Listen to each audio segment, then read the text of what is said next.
ప్రస్తుతం anchor Anasuya craze ఏ range లో ఉందో ప్రత్యేకంగా చెప్పుకోవాల్సిన అవసరం లేదు. ఆమె యాంకర్ గా తన కెరీర్ ఎప్పుడు ప్రారంభించిందో పక్కాగా తెలియదు కానీ జబర్దస్త్ పుణ్యమా అని ఆమె కెరీర్ అనూహ్య మలుపు తిరిగింది. ఆ షోలో చిట్టిపట్టి డ్రెస్సులు వేసుకుని హాట్ ఆనందాలు ఆడబోయడంతో పాటు ముద్దు ముద్దు మాటలతో ఆకట్టుకుంటుంది. దాంతో ఆమెకు బోలెడన్ని ఆఫర్స్ వచ్చేశాయి. సినిమాల్లోనూ కీలక పాత్రలు పోషించే ఛాన్సులు ఆమెకు వరిస్తూనే ఉన్నాయి. అంతేకాదు ఆమె కోసం ప్రత్యేకంగా కొన్ని షోలు కూడా క్రియేట్ చేశారు.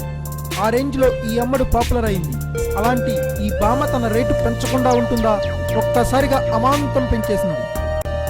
ఇండస్ట్రీ వర్గాల నుంచి అందుతున్న సమాచారం ప్రకారం రెగ్యులర్ గా చేస్తున్న కార్యక్రమాలకు గంటకు 40,000 తీసుకుంటుంది. ప్రస్తుతం యాంకర్లు తీసుకుంటున్న పారితోషికంతో పోల్చుకుంటే ఇది చాలా ఎక్కువ. కొన్నాళ్ల తర్వాత అది 50,000 రూపాయలకు పెరిగిన ఆశ్చర్యపోనక్కర్లేదనేది విశ్లేషకులు అంటున్నారు. ఎందుకంటే ఆ అమ్మడు ఫుల్ డిమాండ్ లో ఉంది కాబట్టి. షో నిర్వాహకులు ఆమె అడిగినంత ఇచ్చేందుకు రెడీగా ఉన్నారట. ఇక ప్రైవేట్ ఈవెంట్లకైతే ఈ భామ లక్షల్లో డిమాండ్ చేస్తుందట. అలాగే సినిమాల్లో చేసే పాత్రలకు సైతం 50,000 రూపాయల నుంచి 2 లక్షల దాకా అడుగుతుందట.